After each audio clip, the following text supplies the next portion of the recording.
Beyond Boundaries TV, and I am here with Marcus McAllister, CEO of McAllister Consultancy and Training. my first question for you, brother, is where do you see CVI work going in the next 5 to 10 years?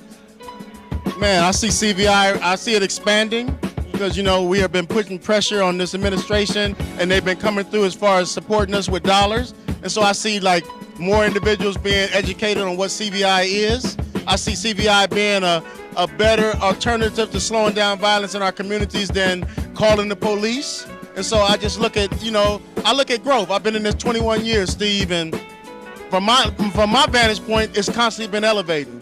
So 5 years from now, there's no telling what we'll be at. I just see us constantly growing.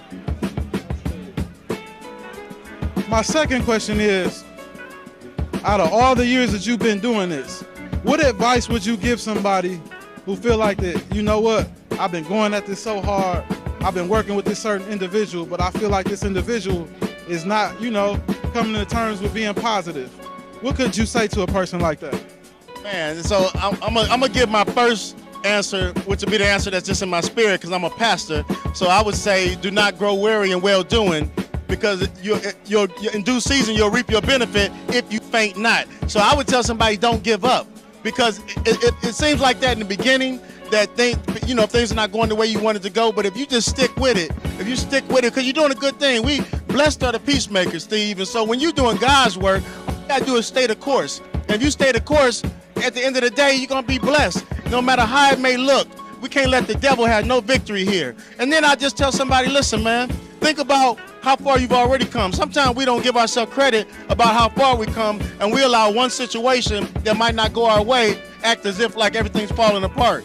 You gotta stay the course. You gotta stay grinding. You gotta stay believing. You gotta put positivity in the atmosphere, bro. Absolutely, absolutely. And my last and final question, brother, is what is the significance of having a relationship with God while doing this work? Oh man, what? Come on, man. We wrestle not against flesh and blood, but have been principalities, spiritual wickedness in high places. So what I mean by that is that you better have some faith doing this work, because when you start doing this work, I used to be, you know my background, I did time in a joint, drug, did all that stuff, gangbang. But the thing is, now that we're doing this work, I need more faith doing this work, because the devil attacked this work more than he was when I was out there doing crazy stuff. See, when I was out there selling drugs and hitting the street, I was on his land. I was one of him. So now that we're doing positivity, we need more faith. We need more faith, because the attacks come even more, because once again, we out there. So I stand on faith. We got to have something to hold on to. And, you know, Jehovah Jireh, my provider, shall make a way for us. That's right.